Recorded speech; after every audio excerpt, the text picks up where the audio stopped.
सभी साथियों को मेरा नमस्कार। मैं अखिलेश स्वागत करता हूं आप सभी का आपके YouTube channel doctor AP education पर। मित्रों, सिलेबस से संबंधित तथ्यों को क्रमबद्ध रूप से पूर्ण करते हुए आज हम सभी मनोविज्ञान के विभिन्न संप्रदायों का शिक्षा में क्या योगदान है इस पर चर्चा करेंगे।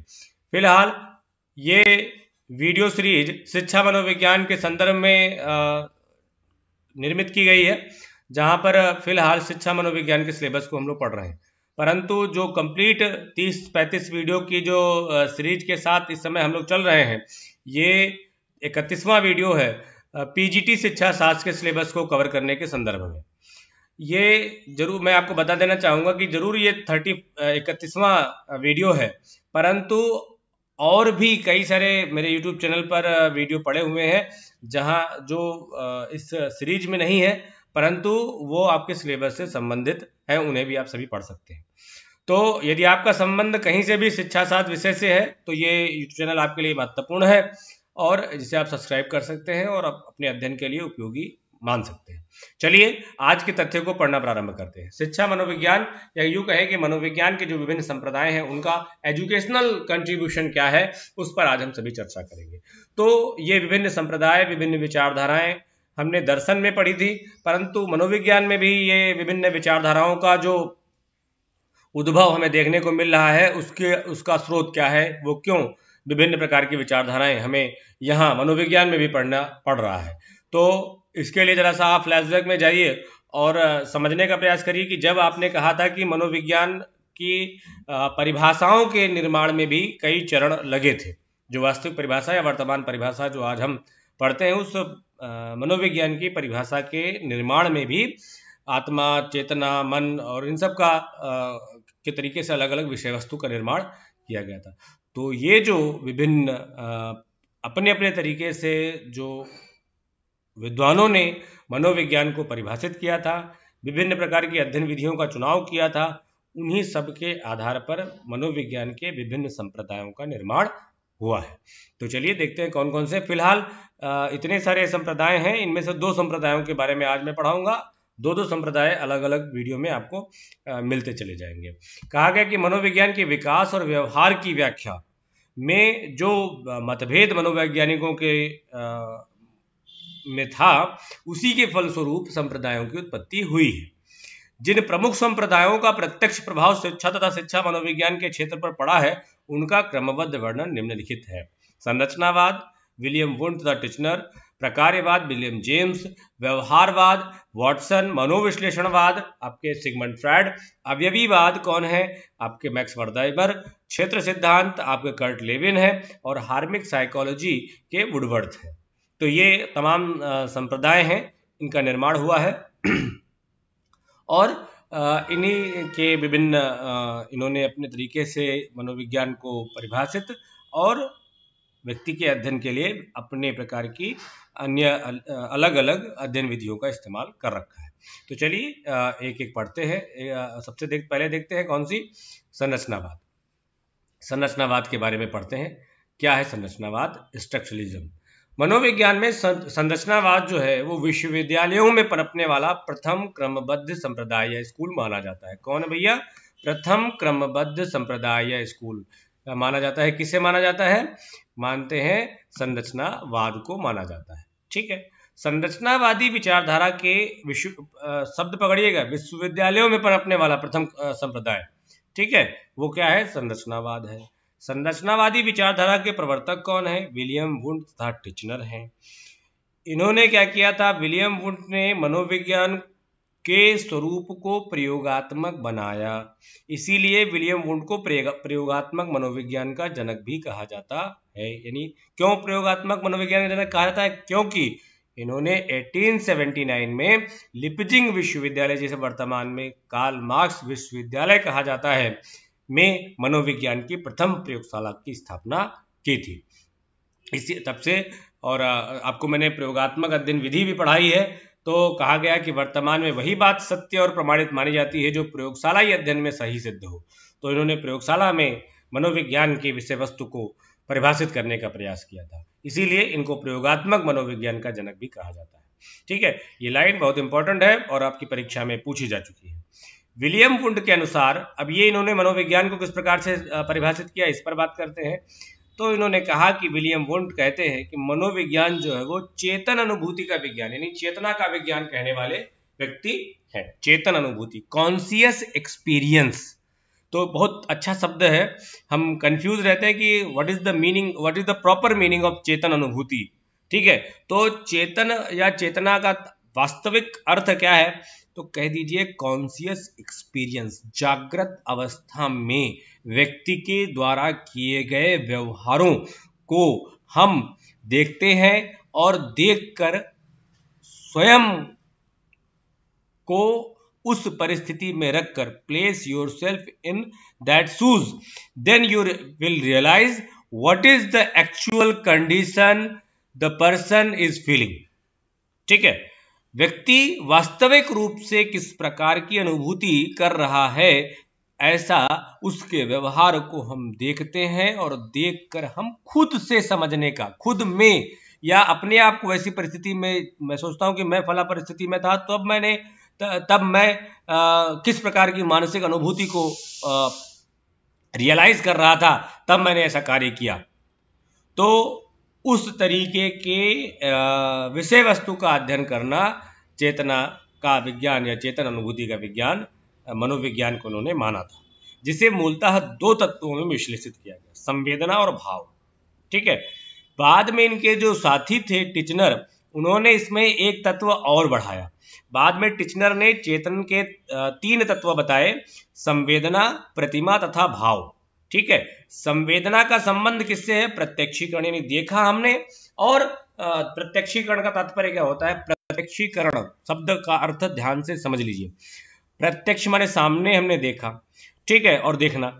तो प्रत्यक्षीकरण का तात्पर्य है, या प्रत्यक्षीकरण की परिभाषा इसे कहते हैं कि किसी भी विषय वस्तु को या किसी भी वस्तु को देखने समझने के लिए आप अपनी मैक्सिमम इंद्रियों को इन्वॉल्व करते हैं, उस स्थिति परिस्थिति को प्रत्यक्षीकरण कहा जाता है। यानी maximum information you are getting from the object by your sensory organs. ठीक है, तो प्रत्यक्षीकरण से कहते हैं। ठीक है, देख रहे हैं, सुन रहे हैं, समझ रहे हैं, तो जाहिर सी बात है जब आप इस मैक्सिमम इंफॉर्मेशन गेन करना चाहते हैं उस ऑब्जेक्ट की, तो आपको उसके बारे में अच्छी खासी जानकारी प्राप्त हो जाएगी।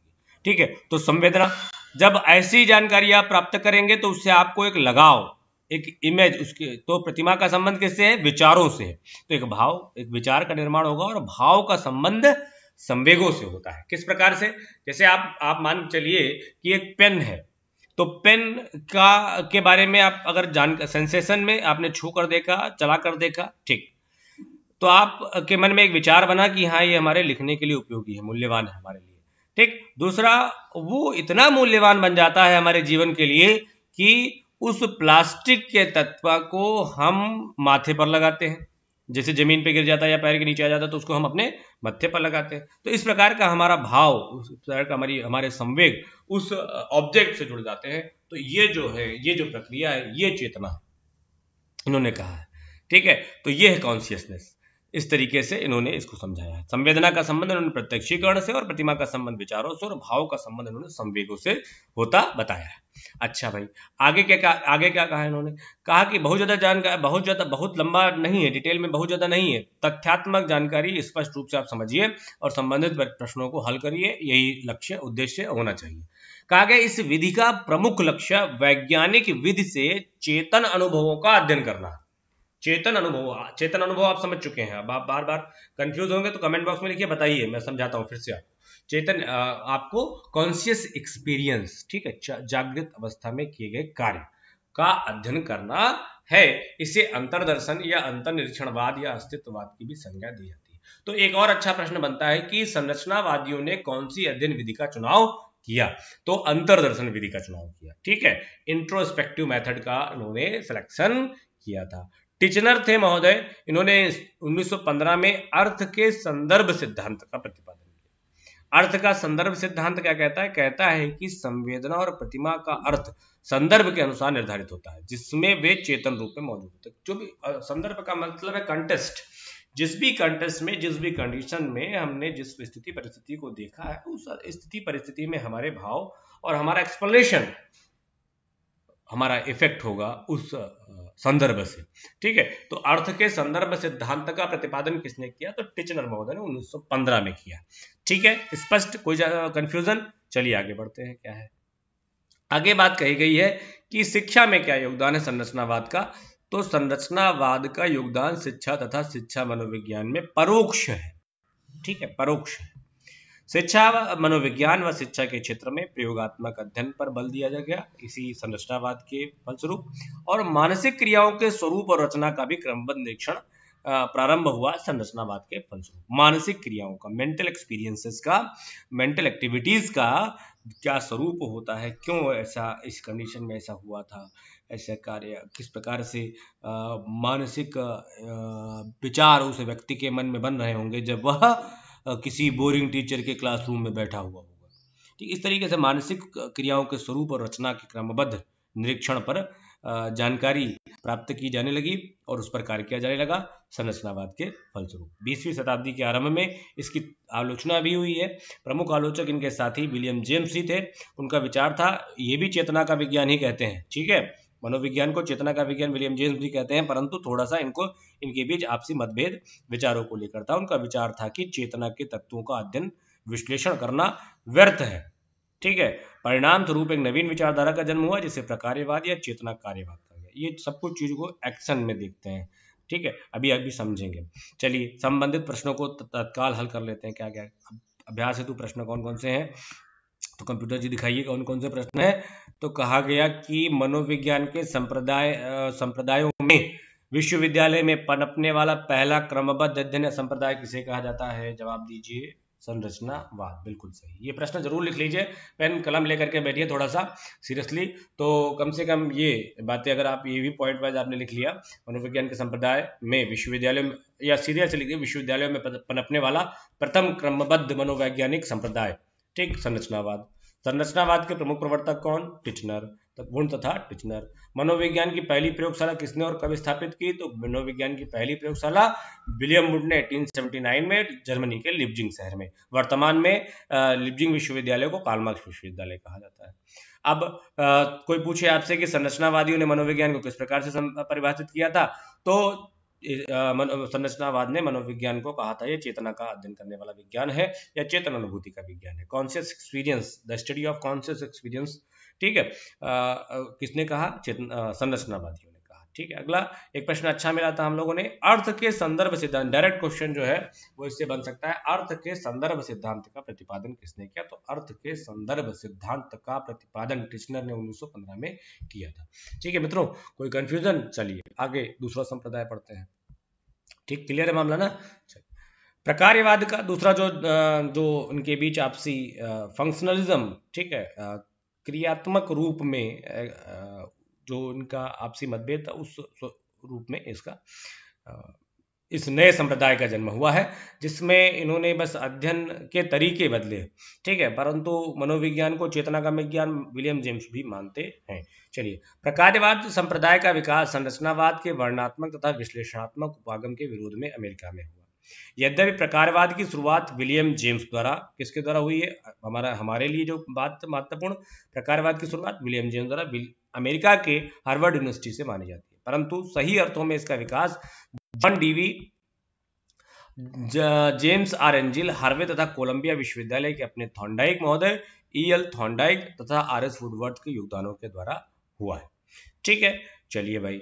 अच्छा, आगे क्या कहा गया? प्रकार्यवाद को परिभाषित करने के लिए क्या बताया गया? कहा गया कि प्रकार्यवाद आखिर है क्या? What is the functionalism? प्रकार्य। ठीक है, यानी हर चीज क्या होगी? अगर एक्शन में होगी, फंक्शनल होगी, और फंक्शनल उसका अध्ययन किया जाएगा। प्रकार्यवाद को परिभाषित करते हुए कहा गया कि एक ऐसा स्कूल है जो मूलतः दो प्रश्नों के उत्तर ढूंढता है। कौन कौन से? पहला प्रश्न कौन सा है कि व्यक्ति क्या करते हैं? क्या करते हैं भाई, बताओ, व्यक्ति क्या करते हैं? और तथा दूसरा प्रश्न ये है कि व्यक्ति कोई व्यवहार क्यों करता है। ठीक है, इस क्यों का जवाब इन्होंने ढूंढने का प्रयास किया। तो वुडवर्थ के अनुसार इन दोनों प्रश्नों को ढूंढने वाले मनोवैज्ञानिक क्या कहलाते हैं? प्रकार्यवादी कहलाते हैं। कि कोई व्यक्ति व्यवहार कोई क्यों करता है। ठीक है, यानी कुल मिलाकर के आप समझ रहे हैं कि क्रियात्मक स्वरूप का अध्ययन करने का प्रयास किया गया। तो शिकागो प्रकारवादियों, दो धड़े बन गए, शिकागो प्रकारवादी और कोलंबिया प्रकारवादी। ठीक है, तो शिकागो प्रकारवादियों के प्रमुख आधार तत्व इस प्रकार रहे कि सभी तरह की क्रियाओं की शुरुआत किसी न किसी संवेदी उद्दीपनों से होती है। सभी संवेदी उद्दीपन व्यक्ति की सिर्फ प्रेरणा का ही काम नहीं करते, उनकी प्रेरणा को भी प्रभावित नहीं करते, बस बल्कि उनके व्यवहारों को भी प्रभावित करते। संवेदी उद्दीपन समझ रहे ना, कि जो भी तत्व आपने सामने देखा है वह जो भी आपके टच में आया है, तो सभी संवेदी उद्दीपनों द्वारा व्यक्ति की सिर्फ प्रेरणा ही प्रभावित नहीं होती, कार्य करने की तो क्रियात्मक शक्ति को क्या कहते हैं, प्रेरणा कहते हैं। ठीक है, वो प्रभावित नहीं होती बल्कि उनका व्यवहार भी प्रभावित होता है। इच्छा शक्ति ही नहीं बनती है बल्कि व्यक्ति कार्य भी करता है। तो मानव व्यवहार मूल रूप से अनुकूल और उद्देश्यपूर्ण होता है। कोई व्यक्ति का जो व्यवहार है वो व्यक्ति व्यवहार अनर्गल नहीं होता, व्यर्थ नहीं होता। हमेशा वो व्यवहार किसी न किसी स्थिति परिस्थिति को एडजस्ट करने के लिए या किसी उद्देश्य को पूर्ण करने के लिए वह व्यवहार किया जाता है, ऐसे शिकागो प्रकारवादी मानते हैं।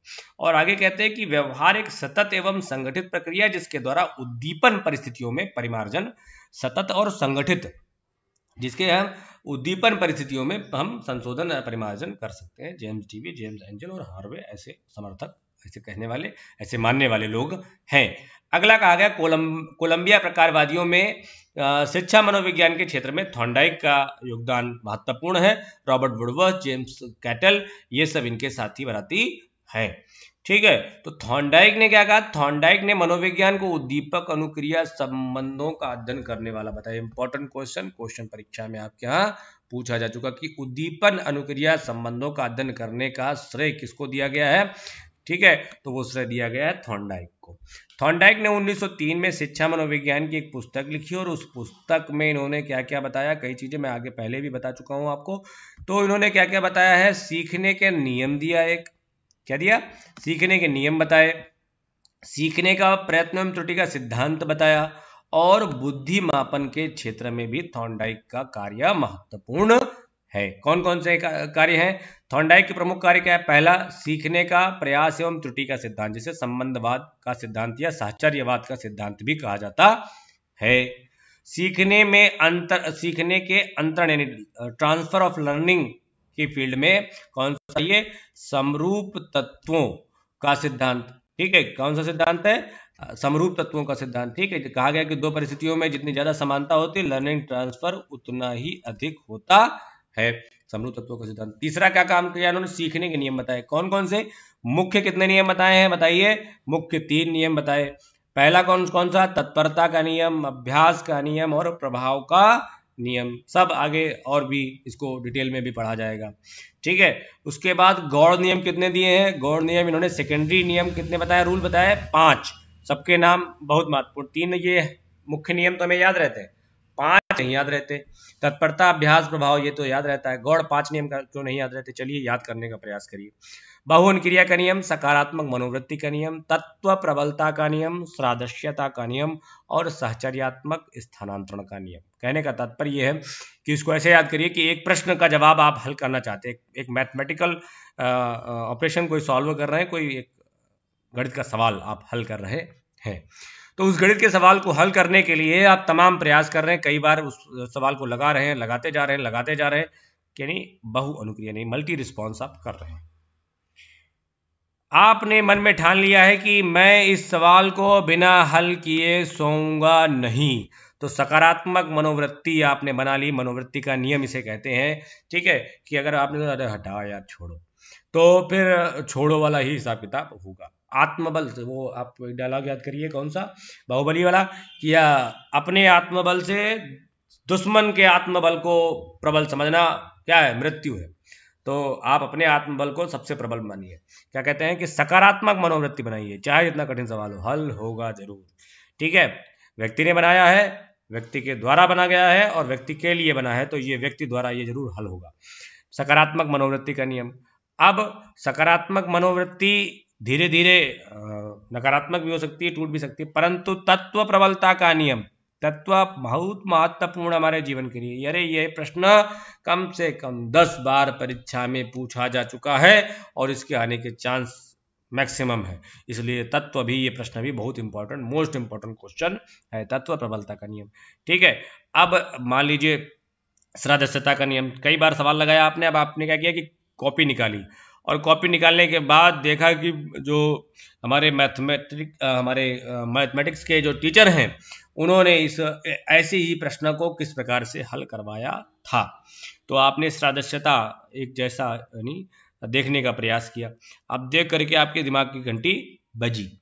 ठीक है, आपने फिर से सवाल लगाया और सवाल लगा के आपका आंसर आ गया, आंसर यहीं पर आ गया, सदस्यता के नियम पर ही आ गया। अब क्या किया, सहचर्यात्मक स्थानांतरण का नियम।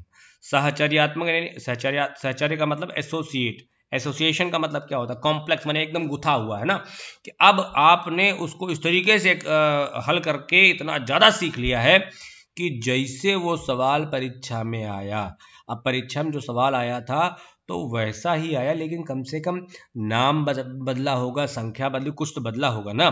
तो जैसे ही स्थिति में थोड़ा सा परिवर्तन देखा और हम भाप गए कि ये वही वाला सवाल था जो हमने सॉल्व किया है, बस संख्याएं बदली हैं। तो तत्काल खटाक से हमने वो सवाल जो वहां पड़ा था उसको यहाँ पर हल करके रख दिया और नंबर पा गए। तो सहचर्यात्मक स्थानांतरण का नियम, पांचों नियम याद हो गए आपको। बहुवचन क्रिया का नियम, सकारात्मक मनोवृत्ति का नियम, और तत्व प्रबलता का नियम, चौथा है सदस्यता का नियम, और पांचवा सहचर्यात्मक स्थानांतरण का नियम। पांचों 3 और 5 नियम आपको बेसिक इंफॉर्मेशन, बेसिक जानकारी है ये मनोविज्ञान की, ये आपको याद होनी चाहिए। ठीक है, थॉर्नडाइक ने 1922 में शिक्षकों द्वारा गणित विषय को पढ़ाने के लिए 7 प्रमुख नियमों का प्रतिपादन किया। थॉर्नडाइक ने एक काम और किया था, ठीक है, बुद्धि के बहुतत्व सिद्धांत का प्रतिपादन किया।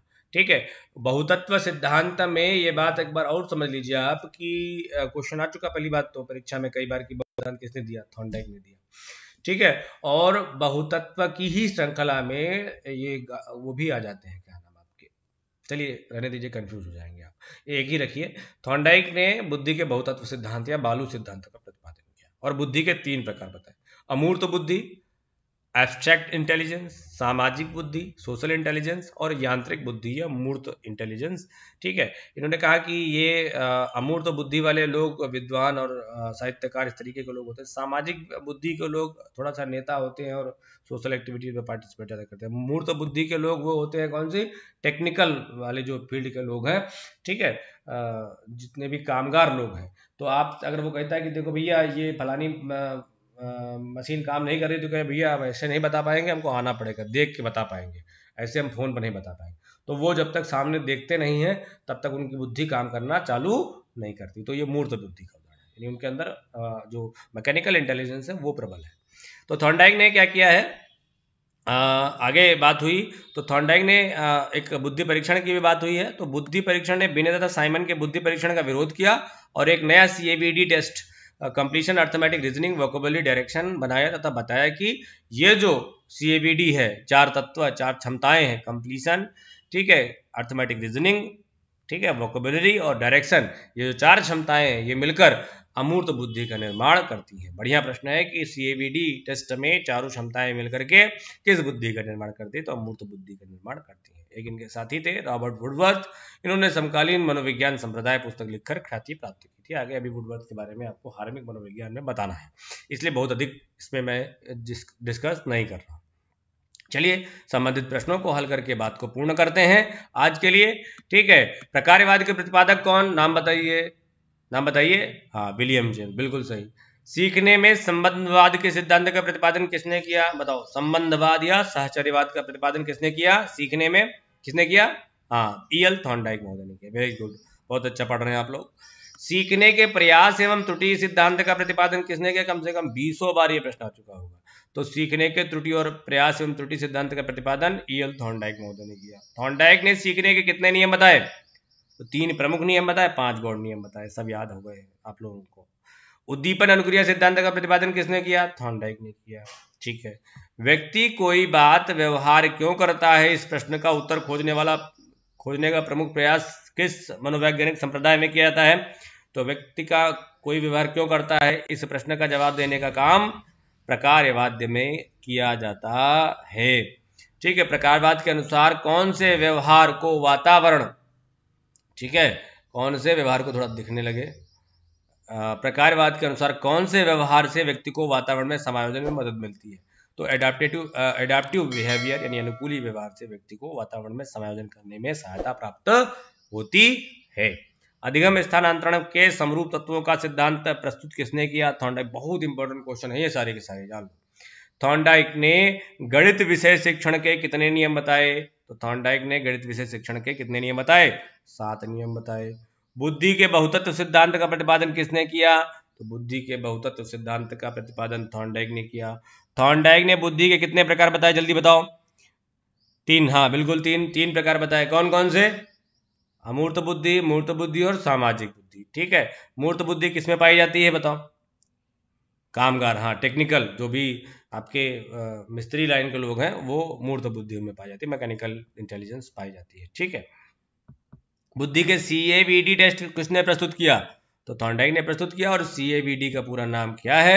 C for completion, A for arithmetic reasoning, V for vocabulary और D फॉर डायरेक्शन। ठीक है, चलिए, तो CABD के अंतर्गत चारों क्षमताएं मिलकर किसी बुद्धि का निर्माण करती हैं? तो अमूर्त बुद्धि का निर्माण करती हैं। ठीक है, तो भैया कथा समाप्त हुई और आप लोग प्रसाद ले लीजिए और तभी सब लोग जाइए। ठीक है, तो अगले वीडियो में अगले 2 संप्रदायों के बारे में हम लोग पढ़ेंगे और धीरे धीरे अपने पूरे सिलेबस को हम लोग PGT शिक्षा शास्त्र के सिलेबस को जरूर से जरूर कंप्लीट कर लेंगे। चिंता मत करिए, पूरा एकदम परीक्षा के प्रश्नों के अनुरूप ही मैं आपका कंटेंट बना रहा हूँ। लिखता उसी आधार पर टाइप होता है और उसी आधार पर प्रश्नों के संरचना बनाई जाती है। ठीक है, तो बने रहिए साथ में, सफलता जरूर मिलेगी, ऐसा हमारा प्रयास है। हम सभी इसी सकारात्मक मनोयोग के साथ अपने कार्य व्यवहार और अपने लक्ष्य की प्राप्ति की ओर तत्पर रहें। धन्यवाद। भारत माता की जय। सभी लोग स्वस्थ रहिए।